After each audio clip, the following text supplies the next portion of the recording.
Syukur kepadamu siang hari ini, kami percaya bahwa hidup kami karena kasih karunia Tuhan. Hidup kami karena kemurahan Tuhan semata.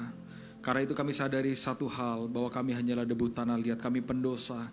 Tapi karena kasih karunia kami diselamatkan. Terima kasih Bapak buat siang hari ini. Biarkan hati kami seperti tanah yang gembur, yang siap menerima benih yang hidup daripada Tuhan. Berbicaralah kepada kami semua, karena kami mau pegang perkataan firman Tuhan. Dan kami percaya kalau firman Tuhan yang sudah berbicara, maka apapun bisa terjadi. Terima kasih Bapak. Biarkan hati kami seperti tanah yang gembur. Kami siap untuk belajar firman-Mu. Kami mau diubahkan. Kami mau dibentuk supaya kami berkenan di hadapan Tuhan. Kami ucap syukur buat kasih-Mu. Kami siap untuk belajar firman-Mu. Di dalam nama Tuhan Yesus kami berdoa. Haleluya. Yang percaya sama-sama katakan, beri tepuk tangan yang terbaik buat Tuhan Yesus. Puji Tuhan, silakan duduk saudara. Shalom. Shalom. Apa kabar? Baik, dengan tidak mengurangi rasa hormat, terima kasih kepada Gembala, Wakil Gembala, staf diakon pengerja yang mengizinkan waktu bagi saya untuk membagikan firman Tuhan. Saya tahu sudah hampir 2 tahun Pak, mungkin 2 tahun lebih, saya baru datang lagi untuk saya bisa memberkati saudara. Dan saya bersyukur saya diberi anugerah untuk saya bisa melayani dan membagikan firman Tuhan. Baik, saya adalah hamba Tuhan, saya juga seorang pengusaha, baru merintis sebuah usaha. Dan atas anugerah Tuhan, saya 3 bulan ini, saya diberi mandat untuk saya hadir dan saya ada di pemerintahan. Saya hari ini menjabat sebagai komisaris di perusahaan BUMN dan saya adalah staf di salah satu kementerian. Semua karena kebaikan Tuhan. Ya, kalau ada fotonya bisa ditampilkan. Jadi saya percaya bahwa hidup ini bagaimana kita jadi berkat buat orang lain jauh lebih penting daripada kita cuma sekedar diberkati. Karena tujuan akhir hidup kita bukan cuma diberkati, tetapi tujuan akhir kita menjadi berkat buat orang lain. Ya, makanya buat saya negara tidak cuma sekedar didoakan, tetapi bagaimana kita menggarami negara dari apa yang kita kerjakan. Katakan amin. Orang Kristen itu Pak, Kristen yang sudah bertobat tidak sibuk pada aktivitas gereja. Tetapi Kristen yang sudah bertobat, dia sibuk bagaimana memenangkan jiwa. Buat saya, tanda orang bertobat bukan karena cuma sekedar beribadah. Makanya buat saya pertobatan tidak ada urusan Pak. Dari dulu mabok, main judi, sekarang enggak. Ada orang yang dulu mabok, dulu main judi, sekarang enggak. Tapi pelitnya mampus ya. Orang yang sudah bertobat Pak, arah cara berpikirnya bukan lagi tentang dia, tetapi tentang Tuhan dan kerajaannya. Katakan amin. Baik, saudara masih di dalam suasana Natal, sekalipun Januari. Saya ingin berbagi sesuatu sama seperti judul khotbah yang saya bagikan, yang ada di layar. Judulnya adalah Jadilah Bintang, kalau bisa ditampilkan. Karena penting jadi orang Kristen Pak, kita tidak cuma sekedar punya nama, punya jabatan, diberkati. Tetapi bagaimana kita bisa bersinar buat orang lain. Saudara, ketika Yesus lahir di sebuah kampung kota kecil. Makanya isu dalam hidup Pak, mungkin kita seperti kota ini. Ketika Yesus lahir, Yesus tidak dilahirkan di Yerusalem. Tetapi Yesus dilahirkan di sebuah kota kecil, namanya Bethlehem. Bethlehem Pak is the small town, the small city. Dan dia kampung kecil. Tapi justru kampung kecil dipakai oleh Tuhan untuk melahirkan keselamatan. Makanya saudara jangan terlalu mengasihani diri, saudara jangan rendah diri karena saudara seperti Bethlehem. Pak, saya cuma lahir dari kampung kecil, ekonomi saya kecil, pekerjaan saya kecil, kampung bisnis saya kecil. Terkadang dalam hidup, justru yang kecil akan dipakai oleh Tuhan untuk melahirkan sesuatu yang besar. Katakan amin.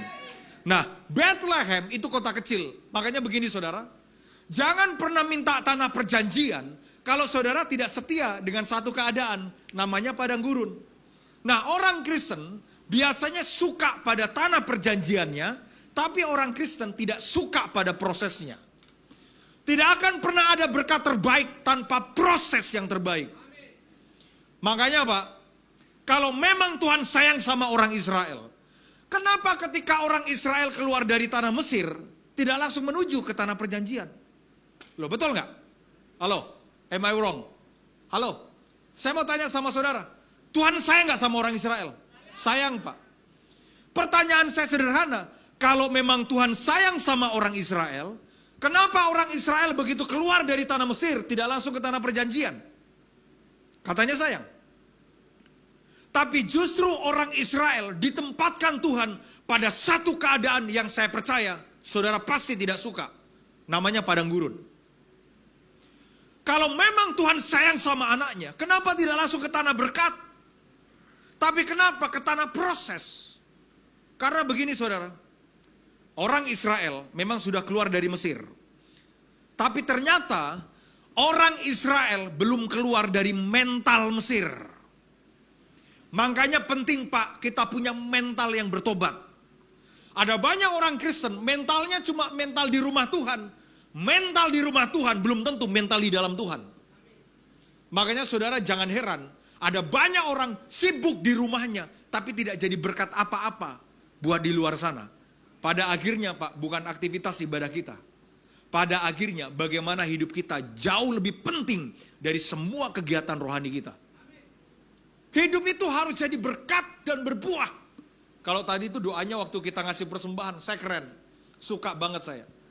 Supaya kami berbuah lebat. Karena pada akhirnya buah yang bisa dirasakan, bukan bunga. Makanya jangan jadi Kristen yang cuma berbunga. Diberkati ya Pak ya. Keren ya Pak ya. Gerejanya bagus ya. Pada akhirnya Kristen itu Pak pada buahnya. Karena buah itu yang bisa memberikan rasa kenyang kepada orang yang lapar. Dan di luar sana Pak banyak orang yang lapar. Tugas kita memberi buah supaya mereka kenyang. Karena Alkitab berkata surga bersorak bukan karena saudara diberkati. Surga bersorak karena lewat hidupmu ada satu jiwa bertobat menerima Yesus sebagai juru selamat hidup mereka. Tugas kita pada akhirnya begitu.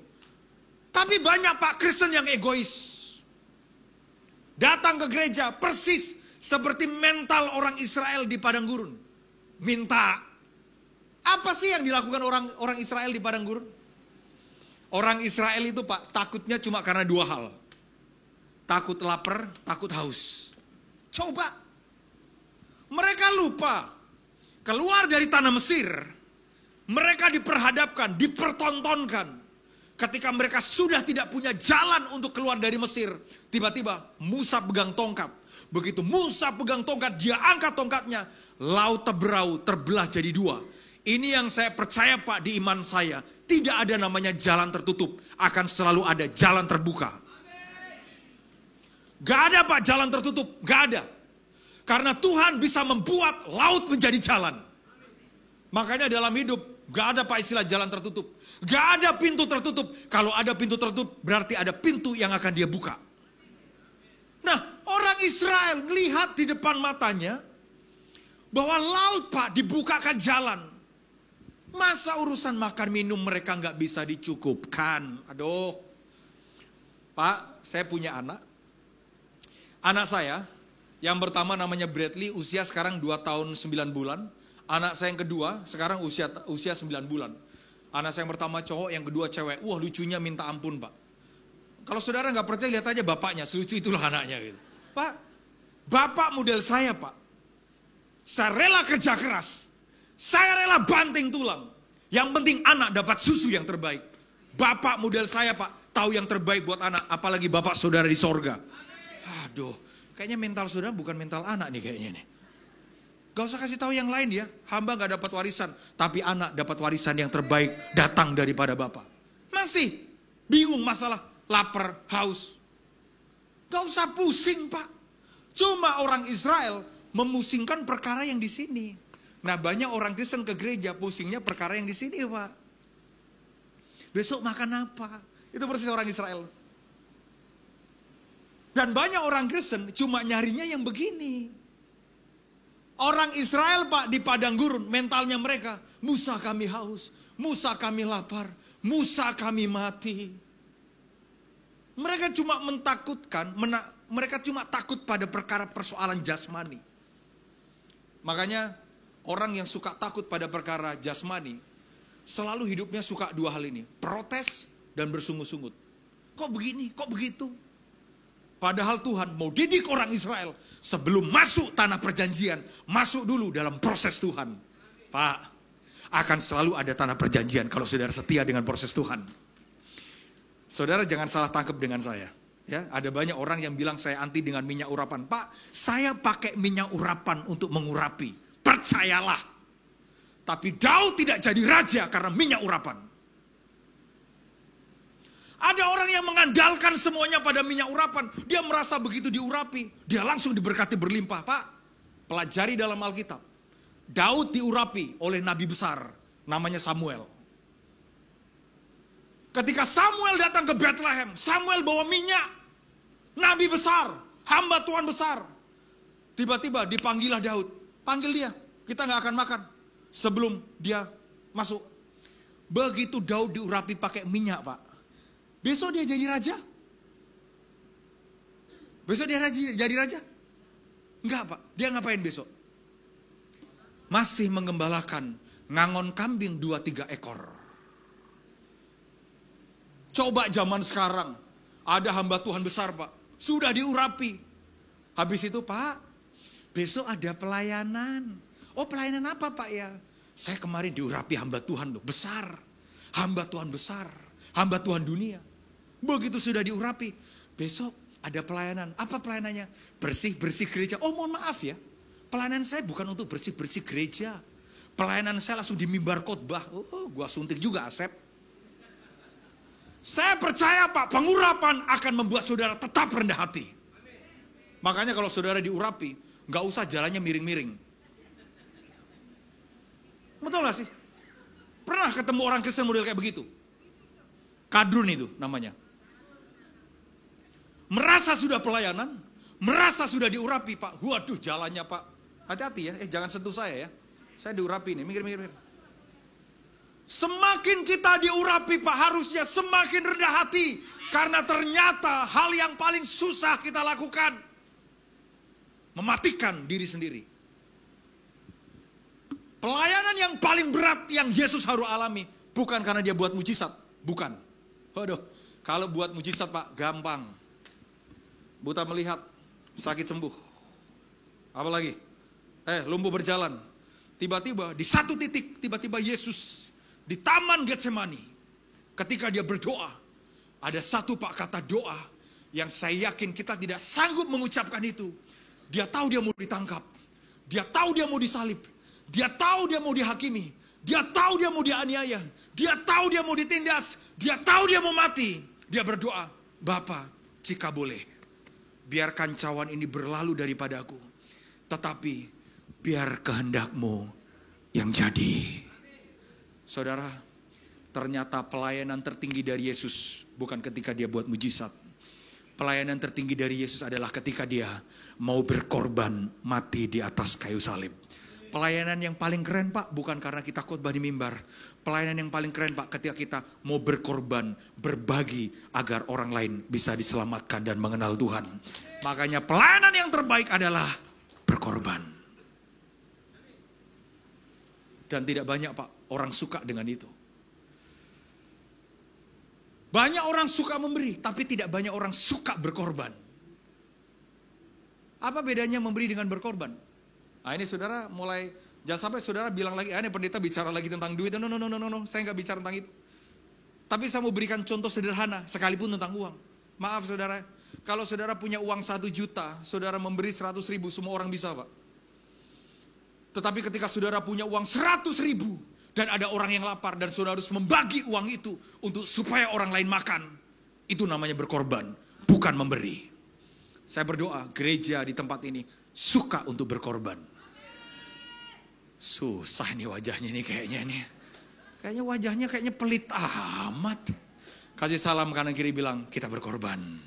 Haleluya. Baik, tolong bukakan Matius pasal yang kedua. Saya berdoa supaya saudara masuk dalam tanah perjanjian, katakan amin. Tapi ingat saudara, orang Israel menyembah berhala paling banyak itu di mana? Di tanah perjanjian. Silakan baca Alkitab saudara. Ketika orang Israel sudah masuk di tanah perjanjian penuh susu dan madu, mereka menyembah berhala, Pak, ratusan ribuan kali. Apa yang salah? Jangan sampai berkat yang di tanganmu merubah Tuhan yang ada di hatimu. Tetap biasa sekalipun sudah diberkati. Karena saudara tahu, berkat cuma tangannya, berkat bukan pribadinya. Yang saudara cari hari ini bukan cari tangannya, tapi cari pribadinya. Amin. Matius pasal yang kedua, kita akan baca. 1, 2, 3. Sesudah Yesus dilahirkan di Bethlehem, ya, melewati bulan Natal, tapi buat saya Natal bukan pada bulannya, tapi Natal pada kehidupan dan pertobatannya. Sesudah Yesus dilahirkan di Bethlehem, kota kecil. Bethlehem kota kecil, Pak. Di tanah Yudea pada zaman Raja Herodes. Siapa Raja Herodes? Herodes ini Pak, raja yang paling kejam. Herodes ini yang memerintahkan, anak di bawah 2 tahun, bunuh semuanya. Ini raja kejam Pak. Dan Yesus lahir di bawah raja kejam ini. Yesus lahir di bawah raja yang penuh dengan penindasan kepada orang Yahudi. Makanya justru di bawah penindasan lahir berkat dan kemuliaan. Yesus tidak lahir pada tempat dan keadaan yang nyaman. Tapi Yesus lahir pada tempat dan keadaan yang sangat menyakitkan. Yesus lahir di bawah Raja Herodes. Ini raja kejam Pak. Sampai akhirnya dia bilang begini sama orang Majus. Orang Majus kan bilang, kami melihat bintang, kami mau datang, kami mau menyembah dia. Tahu gak Herodes bilang apa? Gini ya, nanti kalian cari di mana tempatnya, tempat Yesus lahir, tempat Sang Juru Selamat lahir. Nanti kalau kalian sudah dapat, kasih tahu ke aku ya. Nanti aku juga akan menyembah dia. Saya mau tanya, Herodes pakai cara itu benar-benar mau menyembah Tuhan? Enggak Pak. Herodes bilang begitu, supaya kalau dia tahu ada raja yang lahir, dia binasakan raja itu. Akan selalu ada orang-orang Pak yang sifatnya kayak Herodes, tidak suka ketika kita diberkati. Jangan heran dengan Herodes. Yang penting, jangan jadi Herodes. Selalu ada orang-orang yang tidak suka ketika kita diberkati, dipromosikan. Dan hari itu, Yesus lahir ketika Herodes memimpin. Makanya kalau Natal cuma perayaan, tidak akan ada pertobatan. Natal cuma diperingati, tapi tidak dihidupi. Pak, Natal adalah momentum terberat buat seorang Maria. Trust me, percayalah. Natal itu bicara apa Pak? Maria, seorang perempuan yang cinta Tuhan. Aduh, Maria ini Pak cinta Tuhan Pak. Maria ini perempuan yang suci.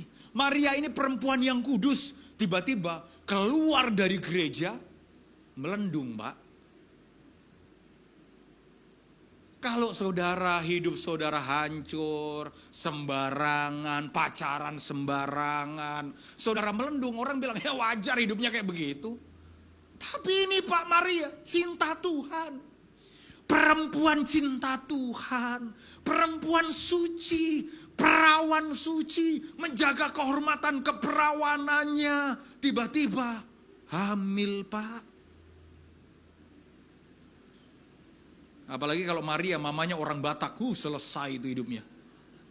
Tuh Pak. Maria habis pulang dari gereja, tiba-tiba dia bilang ngomong gini sama mamanya. Mak, apa Mar? Mak, aku ketemu Tuhan Mak. Tuhan bilang apa? Tuhan bilang, aku hamil Mak. Mamanya langsung bilang, sepanjang tahun ku besarkan kau hamil Mak. Oh Pak. Saudaranya bisa ketawa, apalagi tetangga, untuk menjelaskan bahwa Tuhan kasih benih atas kandungannya. Tuhan yang mana Mar?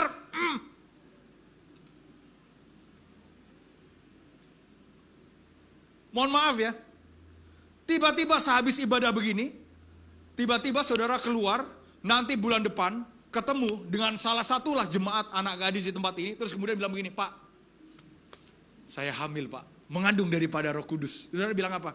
Gila nih orang nih. Betul gak sih? Halo? Bisa terima orang hamil ketika tidak menikah? Apa omongan tetangga? Oh, tuh. Siapa? Itu Maria tuh. Marganya apa? Panggabean tuh.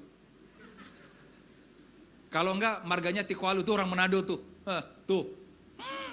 Gereja-gerejaan melendung juga. Pak, bagaimana Maria? Dia harus menjaga dirinya dari omongan orang.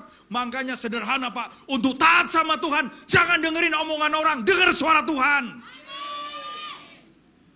Orang gak ngerti. Karena memang tugas kita bukan supaya orang ngerti, tapi supaya Tuhan ngerti dan Tuhan mempercayai. Trust me. Apalagi omongan orang. Apalagi kalau tetangganya Maria, orang Batak, orang Manado, orang Kupang, orang Papua, jadi satu. Plus lagi ibu-ibunya gak bertobat, habis makan dicari cap pedas, sepedes itu juga mulutnya. Supaya kena juga nih. Ada orang Manado di sini? Ada? Oh ada. Ada. Oh, puji Tuhan. Manado itu Pak, ada makanan terkenal namanya rica-rica Pak ya. Pedas Pak ya. Nah sepedas itu Pak, mulut ibu-ibu di Manado itu Pak. Mohon maaf nih Pak, saya jomblo Pak 4 tahun Pak. Saya itu jomblo 4 tahun. Datang pelayanan ke Surabaya, orang bilang begini, Pak David sudah punya pacar? Belum. Datang pelayanan ke Manado Pak, ditanya, Pak David, so ada pacar? Oh belum. Terkreat isu di Manado. Tahu nggak kenapa David Derson nggak punya pacar? Kenapa? Karena dia homo. Gak suka cewek Pak, suka cowok. Saudara lihat wajah saya kayak begitu. Makanya saya nggak heran Pak, yang menyalibkan Yesus adalah orang-orang di dekatnya. Makanya habis saya khotbah, jangan-jangan saya disalibkan juga sama saudara ini kan. Saya belajar dalam hidup. Saudara, selalu ada kemuliaan di balik sebuah penindasan dan aniaya. Ketika Herodes yang jahat memimpin, lahirlah Yesus. Di mana? Di Bethlehem. Terus, datanglah orang-orang Majus dari timur ke Yerusalem. Ayat berikutnya, khotbah saya bukan di situ. Ayat berikutnya tolong bisa ditampilkan. Dan bertanya-tanya, apa saudara? Di manakah dia, raja orang Yahudi yang baru dilahirkan itu? Kami telah melihat apa? Bintangnya di timur dan kami datang untuk menyembah dia. Makanya Natal gak ada perayaan ya. Natalnya itu yang paling penting penyembahan. Karena orang Majus datang bukan cuma merayakan, we wish you Merry Christmas. Habis itu timbul tenggelam, muncul lagi tiba-tiba Selamat Natal gitu. Ada orang Kristen kayak begitu kan? Ada orang Kristen yang sepanjang tahun gak kelihatan di gereja, tiba-tiba Natal, dia yang paling aktif di depan, dia bilang, weh selamat Natal ya, puji Tuhan, Yesus sudah lahir. Gak penting Pak, Yesus sudah lahir. Yang paling penting apakah engkau juga lahir dalam pertobatan. Karena Yesus memang sudah lahir. Yang jadi masalah, kita gak lahir-lahir dalam pertobatan. Ketika orang Majus bukan orang Yahudi. Orang Majus Pak tidak belajar tentang kitab Yahudi. Dari mana orang Majus ketemu Yesus? Let me tell you. Orang Majus adalah orang-orang yang ahli dalam urusan ilmu perbintangan. Tiba-tiba Pak hari itu, ketika mereka lihat bintang, loh kok ada bintang yang lain? Ketika mereka lihat bintang, bintangnya yang lain. Saya mau tanya sama saudara, di langit cuma satu bintang. Di langit ada banyak bintang. Tetapi ini ada satu Pak, bintang yang beda. Dan mereka percaya bahwa bintang itu adalah bintang keselamatan. Begitu mereka belajar tentang bintang, wah bintang ini menyala. Tiba-tiba mereka pelajari, mereka percaya bahwa bintang ini adalah bintang keselamatan. Makanya begini, bintang tidak akan menuntun orang Majus kepada Yesus kalau bintang itu tidak menyala. Makanya penting Pak, jadi Kristen yang menyala. Menyala abangku. Gak bilang amin nih saudara nih. Orang Majus tidak akan sampai kepada Yesus kalau bintang itu tidak menyala. Makanya penting jadi orang Kristen yang menyala.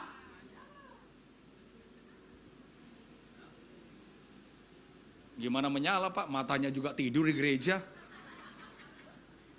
Penting Pak jadi orang Kristen yang menyala. Karena bintang itu bersinar untuk menuntun orang Majus kepada keselamatan. Orang Majus tidak percaya Tuhan. Orang Majus tidak punya kitab suci yang seperti kita punya Pak. Tetapi orang Majus dituntun oleh bintang kepada keselamatan.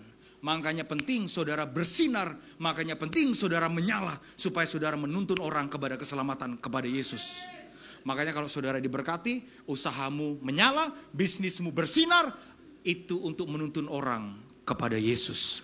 Bukan menuntun orang kepada dirimu sendiri. Makanya orang yang sudah bertobat Pak, bukan karena gak mabuk, gak berzinah, gak main judi. Tetapi orang yang sudah bertobat kalau dia menuntun orang kepada Yesus.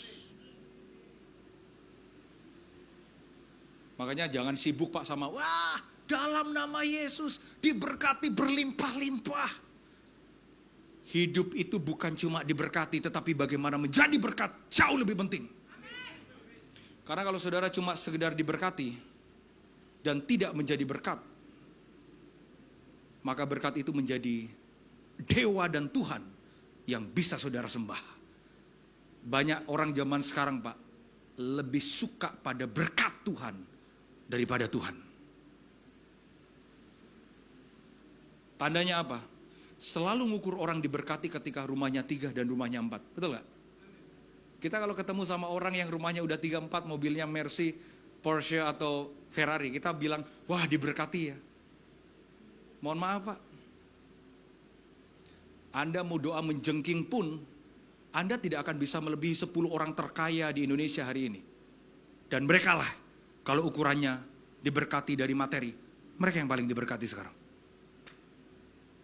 Makanya hidup itu Pak, bukan diberkati, tetapi jadi berkat. Kristen yang sudah bertobat, dia berpikir bagaimana hidupnya jadi berkat buat orang lain. Mungkin mobilmu tidak semahal mobil yang di sebelah sana, mungkin rumahmu tidak sebesar rumah yang di sebelah sana, tetapi lewat hidupmu ada orang bertobat, menerima Yesus sebagai juru selamat hidup mereka. Ini penting Pak. Makanya penting Pak jadi bintang yang bersinar. Bagaimana cara bintang itu bersinar? Nah, kita akan belajar sedikit tentang ilmu perbintangan. Tolong bisa ditampilkan yang bersuka cita. Katakan amin. Ini lihat nih saudara. Ini orang Majus. Jadi orang Majus dia lihat bintang. Ketika dia lihat bintang, bintang ke kanan dia ke kanan, bintang ke kiri dia ke kiri. Jadi bintang ini yang menuntun orang Majus sampai kepada Yesus. Makanya jadilah bintang yang menuntun orang kepada keselamatan. Bagaimana caranya bintang bercahaya? Kalau bisa ditampilkan. Bintang itu bercahaya, itu dalam satu keadaan. Kalau bisa ditampilkan, tolong bisa ditampilkan. Bintang itu bercahaya. Bintang akan kelihatan sinarnya ketika malam hari tiba. Semakin pekat dan gelap keadaan malam hari akan membuat bintang semakin bercahaya dengan indah. Jadi bintang itu bersinar Pak, kalau malam hari tiba. Makanya bintang itu tidak bersinar terang di siang hari. Saya mau tanya sama saudara, apakah di siang hari tidak ada bintang? Di siang hari ada bintang. Tetapi bintang tidak bercahaya terang di siang hari. Karena bintang bercahaya di malam hari. Makanya terkadang dalam hidup, kalau saudara mengalami gelapnya dan pekatnya malam hari, percayalah, itu cara Tuhan membuat bintang saudara semakin bercahaya. Saya tidak menganalogikan ya. Saudara jangan salah tangkap dengan saya. Karena banyak jemaat itu kadang dengar pendeta khotbah untuk menunggu kapan pendeta itu kepleset dan ngomong salah, kemudian diviralkan gitu kan. Saya tidak beranalogi Pak.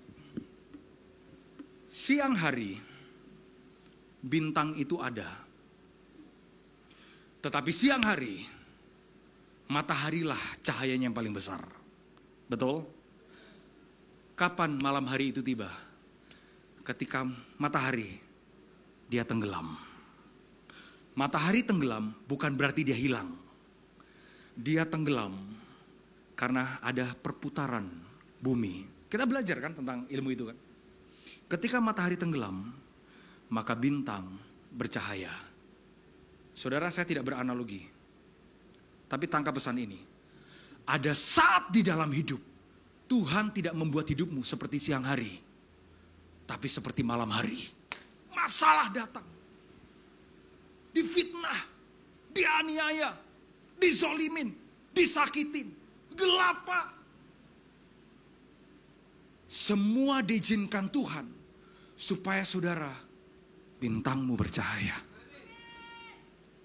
Jangan tolak malam hari Pak. Karena ada saat di mana malam hari Tuhan seolah-olah sudah berdoa, Tuhan, kok Tuhan gak jawab? Tuhan, kok sepertinya sendiri? Udah berdoa, udah pelayanan, Tuhan, kok bisnis masih hancur? Tuhan, kok belum diberkati? Ada saat malam hari Pak, gelap. Seperti kita meraba-raba. Bagaimana Tuhan? Bagaimana, aku harus bagaimana Tuhan? Tapi kalau bintang itu sadar, gelap diizinkan datang. Supaya bintang itu bercahaya. Ada orang di dalam Alkitab, namanya Yusuf. Siapa Yusuf? Tadi pagi saya khotbahkan khotbah ibadah pertama. Nah, kalau saudara mau dengarkan lagi, silakan. Saudara, Yusuf di rumah, dia ini jadi primadona. Israel itu punya 12 anak. Yakub punya 12 anak laki-laki kebanggaan. Dan salah satu anak Yakub, anak Israel, itu namanya Yusuf. Nah, di rumah Yusuf itu pakai jubah pemberian papanya. Kan di antara 12 saudara-saudaranya jubah Yusuf yang paling bagus kan? Jubah Yusuf yang paling bagus. Nah, di rumah jubah Yusuf itu paling bagus. Jadi kalau yang lain 11 saudaranya pakai Tanah Abang, khusus Yusuf Grand Indonesia, kalau enggak Plaza Indonesia, Pak. Tapi tujuan Tuhan atas hidup Yusuf bukan pakai jubah di rumah. Tujuan Tuhan atas hidup Yusuf apa? Jadi raja kedua di tanah Mesir. Sedangkan di rumah dia disayang. Dia disayang papanya, dipakai jubah yang paling indah. Sampai kemudian Yusuf itu cerita, aku dapat mimpi loh. Dia cerita ke saudara-saudaranya, mimpimu apa? Tiba-tiba Yusuf bilang begini, aku dapat mimpi. Di mimpiku ada berkas-berkas. Semua berkas-berkas milik kalian tunduk dan sujud di depanku. Wah, saudara-saudaranya, kurang ajar nih orang ini. Ini berarti dia mau kita tunduk sama dia ini. Mimpinya benar. Tetapi yang salah adalah dia ceritakan mimpinya ke saudara-saudaranya. Makanya begini saudara, kalau saudara punya mimpi, jangan gampang cerita ke orang lain. Karena belum tentu orang lain suka. Ya kan? Kalau saudara dapat mimpi, dapat visi dari Tuhan, diam. Wujudkan jadi kenyataan, baru ceritakan. Apalagi kalau saudara pebisnis, jangan ceritakan mimpi, visi, dan rencana saudara dalam bisnis kalau sebelum jadi kenyataan. Begitu diceritain, saya akan buat begini. Oh, dirampas Pak sama orang Pak. Nah, Yusuf di rumah, dia kebanggaan papa. Dia pakai jubah pemberian papanya.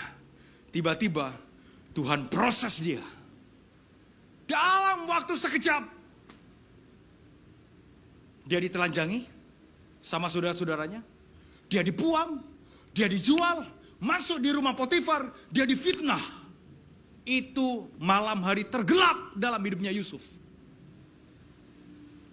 Padahal kalau saya jadi Yusuf, saya bisa bilang begini, Tuhan yang kasih aku visi, Tuhan yang kasih aku mimpi. Kok sekarang kenyataannya aku dijual, aku dibuang, aku difitnah. Sampai Yusuf masuk ke penjara, Pak. Itu saat tergelap dalam hidupnya Yusuf. Tapi saudara tahu, orang boleh menggagalkan hidupnya Yusuf, tapi Tuhan tidak pernah gagal atas rencananya dia.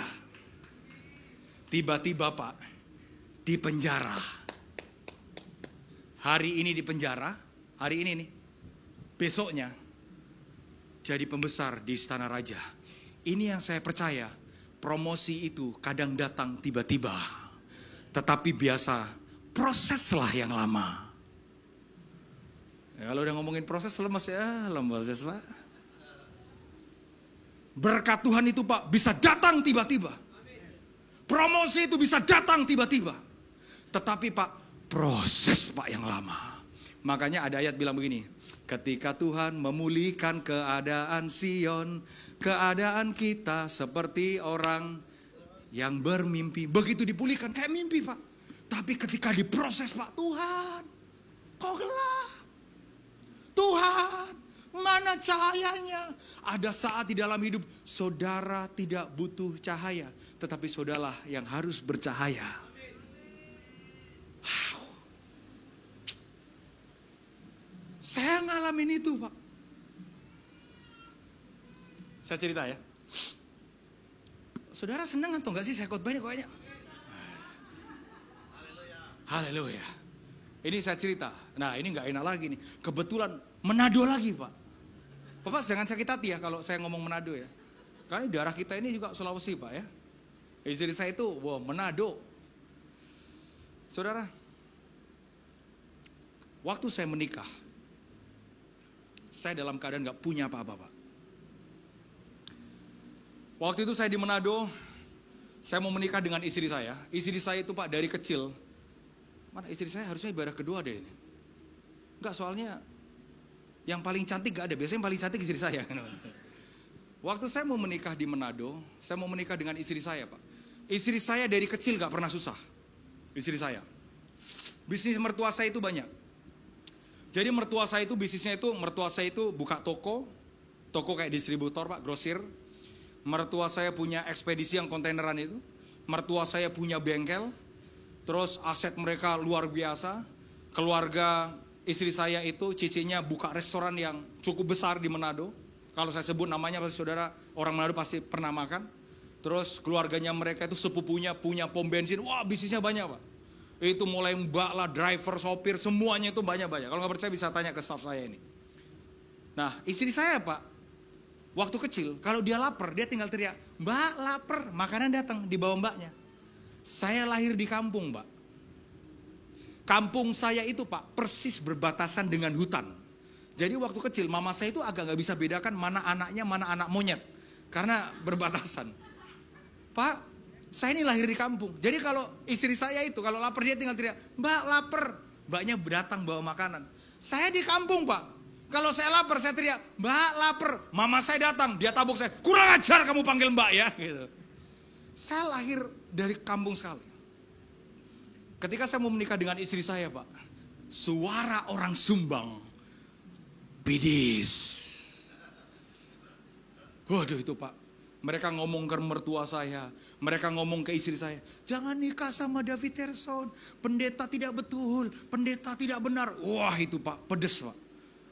Makanya sedikitnya saya bisa merasakan betapa pedesnya telinga Yesus dan hidup Yesus ketika dikhianati sama orang-orang di sekitarnya. Semua orang ngomong, itu orang-orang gereja, Pak, yang ngomong, "David Terson pendeta tidak benar, jangan izinkan nikah sama David Terson." Ada satu orang ini, Pak, dia kerja manajer di hotel. Dia ngomongin tentang saya, padahal 1-2 kali ketemu. Dia ngomongin, "David Terson itu pendeta gak bener itu. David Terson itu pendeta, itu hidupnya gak bener."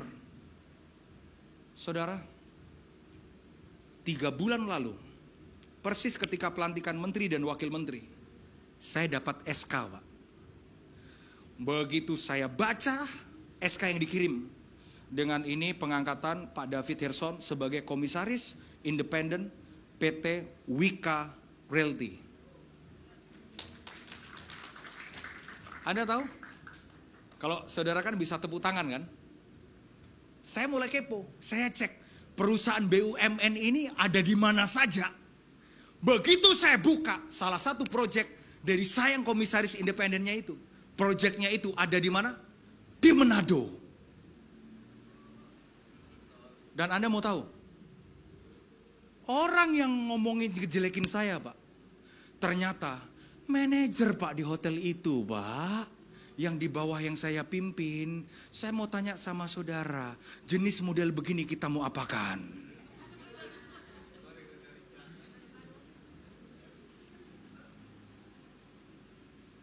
Anda tahu?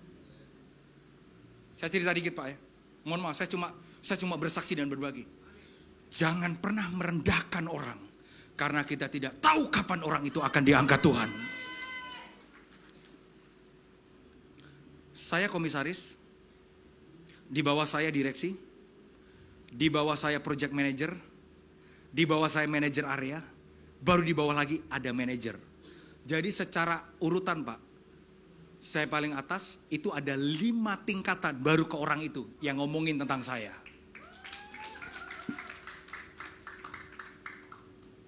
Saya panggil istri saya cerita ke istri saya. Istri saya langsung, "Oh, coba istri saya kalau ibu-ibu tidak bertobat, saya yang kurang ajar, kamu pecat itu saja ya." Mohon maaf saudara, orang yang diurapi dia tidak akan pernah balas dendam. Ada tahu apa yang saya lakukan? Semoga menjadi kesaksian. Saya bilang ke manajer area, saya bahkan tulis di sosial media saya. Saya tulis begini, untuk orang tersebut gak usah takut. Saya tidak akan pecat Anda. Dan kalau Anda kerjanya bagus, saya janji, saya akan naikkan jabatan Anda. Orang yang diurapi pasti tetap baik sekalipun keadaan tidak baik.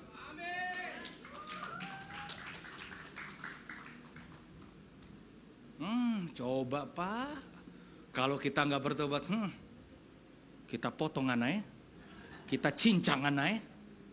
Pak, saya percaya, sekalipun saudara ada di dalam gelapnya malam hari, tetaplah jadi bintang yang bercahaya. Malam hari boleh gelap, tapi bintang tidak boleh redup. Bintang akan tetap bercahaya. Aduh. Makanya gini ya, kalau orang bilang begini, Pak tahun 2025 Pak, gelap Pak. Terserah. Pak 2025 resesi Pak, terserah. Pak 2025 bisnis hancur Pak, terserah. Mau hancur kek, mau tekek kek, saya tetap percaya. Orang yang mengandalkan Tuhan pasti akan tetap berjalan dalam berkat Tuhan. Wah itu iman Pak, iman, that's it. Makanya orang Kristen itu ya yang paling keren Pak. Saya belajar dari Sadrak, Mesak, dan Abednego. Itu saat tergelap dalam hidup mereka. Ketika mereka disuruh sembah patung, mereka gak mau. Tiba-tiba Pak Nebukadnezar bilang begini, bakar mereka hidup-hidup. Coba kalau kita jadi Sadrak, Mesak, dan Abednego. Tiba-tiba kita diikat, kita mau dibakar hidup-hidup Pak. Apa doa kita? Dalam nama Yesus, air berubah, api berubah jadi air. Dalam nama Yesus, Tuhan lakukan. Enggak. Sadrak, Mesak, dan Abednego tidak pernah menolak api Pak. Jangan pernah tolak api masalah. Karena salah satu cara supaya emas itu mahal adalah cuma lewat perapian yang sangat panas. Jadi kalau saudara sedang dimurnikan dengan api yang sangat panas, itu karena Tuhan mau membentuk saudara jadi emas yang sangat mahal. Katakan amin. Waduh, harga emas sekarang berapa Pak? Harga emas 1,5 juta ya? Ya. Kalau emas-emas di depan ini harganya berapa tadi? Emas-emas di saudara, tidak akan pernah ada yang mahal tanpa proses. Dan Sadrak, Mesak, dan Abednego, mereka tahu. Mereka bilang begini. Ini doa saya Pak. Daniel pasal 3, ayat 17, 18, 19. Mereka bilang begini. Nebukadnezar panggil mereka. Kalau kamu tidak menyembah patung yang aku buat, kamu akan aku bakar hidup-hidup. Mereka bilang begini. Kalau Tuhan yang aku sembah, kalau Tuhan yang kami sembah mampu menyelamatkan kami, ya itulah Tuhan. Tetapi kalau Tuhan yang kami sembah tidak menyelamatkan kami, sekali-kali kami tidak menyembah patung, kami tetap menyembah Tuhan. Itu keren Pak. Makanya kalau saudara mau ibadah, turun hujan, jangan berdoa, hujan berhenti. Kalau saudara mau ibadah, tiba-tiba turun hujan, jangan doakan hujan berhenti. Berdoa, sekalipun hujan turun, aku tetap beribadah. Itu Pak, keren. Aduh. Makanya iman kita bukan iman yang cengeng. Tuhan, lalukan semua masalah daripadaku. Seperti Yesus. Kalau cawan itu tidak berlalu, biar kehendak-Mu yang jadi. Kalau hujan tidak berhenti, aku tetap menyembah Tuhan. Sekalipun aku dibuang ke dalam perapian api yang menyala-nyala, aku percaya pasti ada Tuhan. Sadrak, Mesak, dan Abednego, begitu mereka dibuang ke perapian yang menyala-nyala, Nebukadnezar lihat. Begitu Nebukadnezar lihat, loh, bukankah 3 orang kita lempar? Kok ada 4 orang? Dan 1 orang ini wajahnya seperti anak dewa. Saya mau tanya sama saudara, bisa nggak Tuhan bekerja di luar api? Bisa Pak. Caranya bagaimana? Ketika Nebukadnezar diikat, ketika Sadrak, Mesak diikat, tiba-tiba Tuhan kirimkan mujizat. Tiba-tiba bangunan rubuh. Tuhan lepaskan ikatan mereka. Dan mereka hilang. Tuhan gak pakai cara begitu. Apa yang terjadi?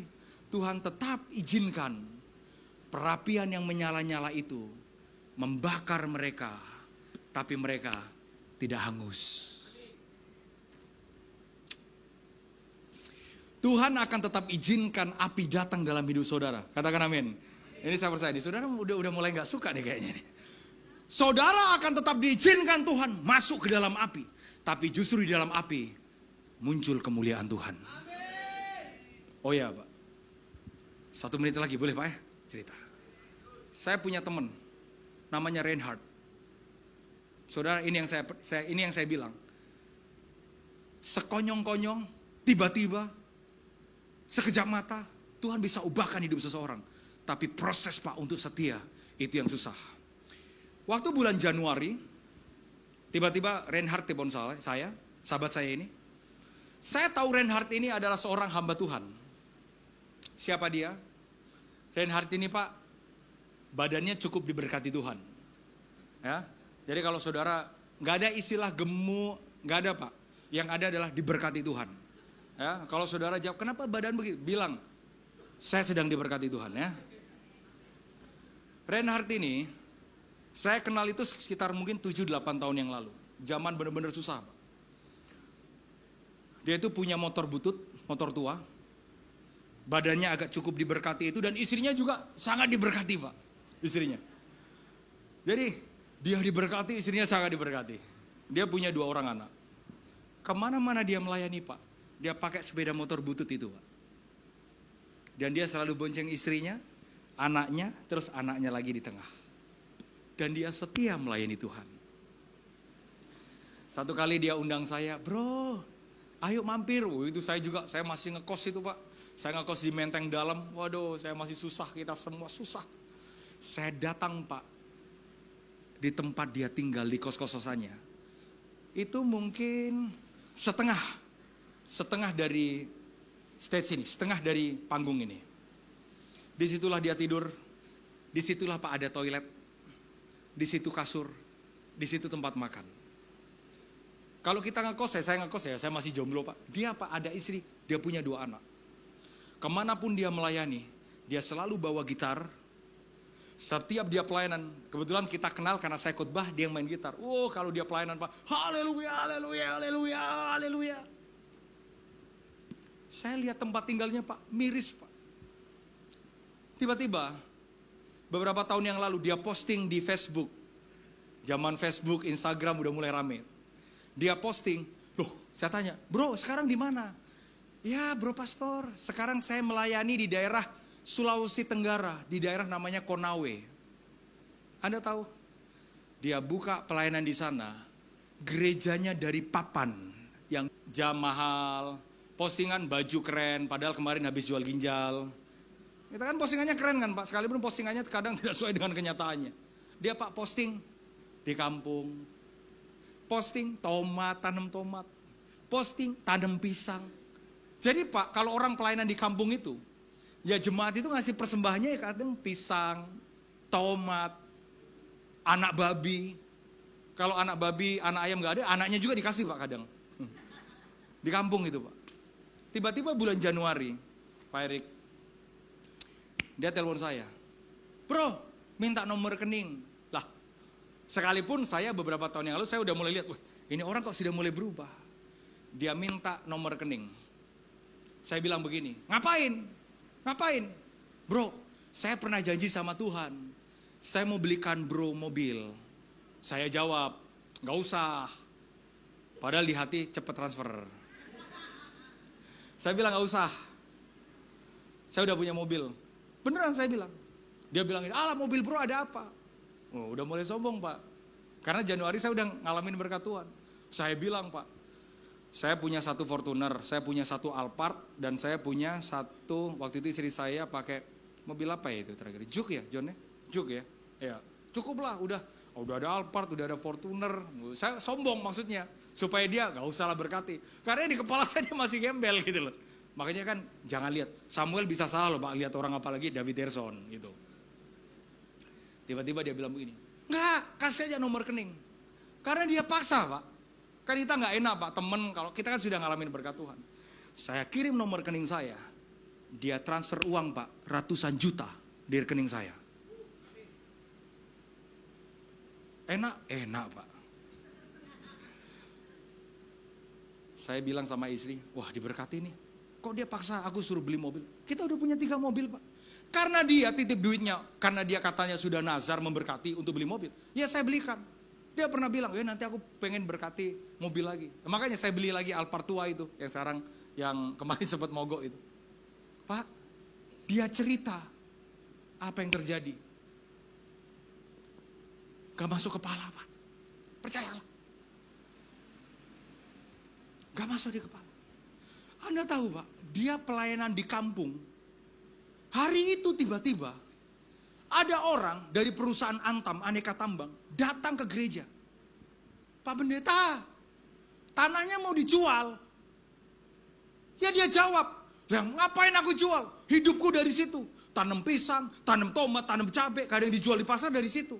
"Pak, kalau tanahnya mau dijual Pak, kami mau beli Pak. Tanahnya 4 hektar, 1 hektar ditawar 250 juta. Dia mulai mikir, itu tanah hutan. Mau dibeli 1 hektar 250 juta. Dia penasaran, ada apa di tanah saya?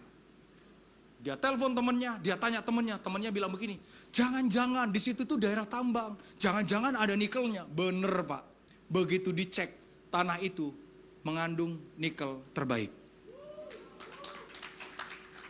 Anda tahu apa yang terjadi? Tuhan kasih hikmat, jangan jual. Apa? Kerjakan. Tapi dia gak punya duit. Dia punya teman pelayanan di Jakarta. Temannya bilang begini, bro, kalau orang Sulawesi manggilnya bro, gak apa-apa, nanti kita danain, kita urus izinnya. Anda tahu, di tengah COVID Pak, orang lagi hancur. Dia beli hotel cash 80 miliar di Bali.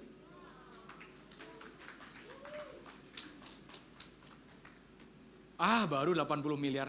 Anda tahu rumah yang di Moi? Di atas Moi itu kan ada rumah. Yang belasan miliar itu. Dia beli cash Pak.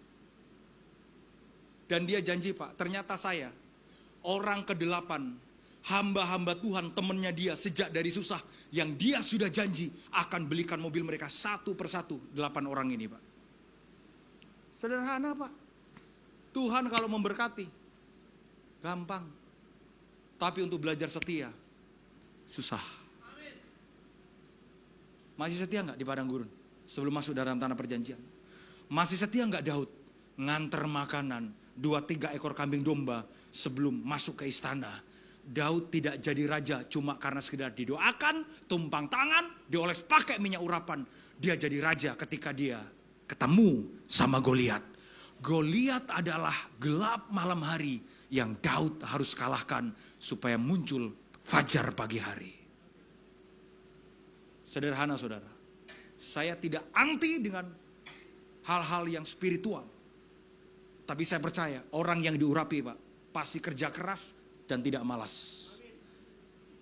Orang yang diurapi Pak, pasti mau bertempur mengalahkan Goliat. Orang yang diurapi Pak, pasti menang atas padang gurun supaya masuk dalam tanah perjanjian. Dan saya berdoa, kalau malam hari sedang diizinkan Tuhan, karena bintangmu diizinkan bercahaya. Katakan amin. Saya undang pemain musik maju ke depan. Kasih salam kanan kiri, bilang begini, ayo kita bercahaya. Aduh. Haleluya. Saudara percaya saudara bintang yang bercahaya? Saudara percaya bintang yang bercahaya? Ya kan? Saudara bangkit berdiri. Boleh saya kasih chord A ya? Boleh. Ada lagu yang saya suka banget Pak. Aduh, dalam keadaan apapun tetap setia, bahkan keadaan tidak baik. Ku mau selalu bersyukur kepadamu Tuhan. Anugerah-Mu mempesonaku. Katakan selalu dan selalu. Selalu dan selalu Kau angkat hatiku. Kau membuatku berharga di mata-Mu. Katakan ku mau selalu bersyukur apapun yang terjadi. Mau selalu bersyukur kepadamu Tuhan. Anugerah-Mu mempesona. Terima kasih Tuhan. Selalu dan selalu. Selalu dan selalu Kau angkat hatiku. Kau membuatku berharga di mata-Mu. mau selalu Bersyukur kepadamu Tuhan. Anugerah-Mu mempesonaku.